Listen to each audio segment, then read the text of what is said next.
Ellis Island reading. People from Europe and the Caribbean took boats to New York City to become U.S. citizens. Before they were allowed to enter New York City, they had to pass through Ellis Island. Ellis Island was an immigrant processing center. That means immigrants were checked over for health to make sure they could come in. Even though it was stressful, most immigrants made it through. It opened in 1892 and closed in 1954. At Ellis Island, people immigrating would be given tests, such as jigsaw puzzles.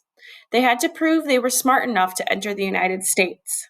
Those who could not pass all the tests would be detained, held for questioning. Some would be sent back to Europe. They were examined by two doctors of the United States Health Service. One doctor looked for physical and mental problems.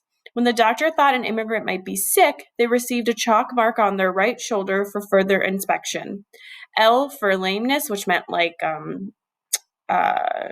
your part of your body didn't work. H for heart, or X for mental defects. The second doctor watched for contagious diseases. He looked especially for infections of the scalp and eyelids for symptoms of trachoma, a disease that causes blindness. Since trachoma caused more than half of all medical detentions, this doctor was generally feared.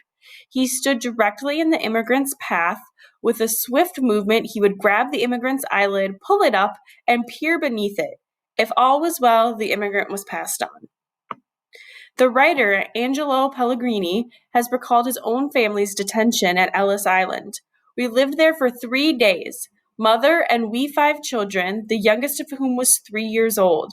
Because of the rigorous physical examination that we had to submit to, particularly of their eyes, there was this terrible anxiety that one of us might be rejected.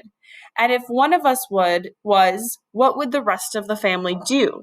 My sister was indeed momentarily rejected. She had been so ill and had cried so much that her eyes were absolutely bloodshot.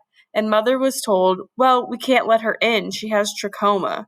But fortunately, mother was tenacious and finally made them understand that if her child had a few hours rest and a little bite to eat, she would be all right.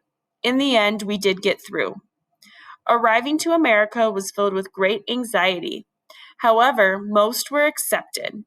12 million immigrants passed through Ellis Island and became Americans between 1892 and 1954.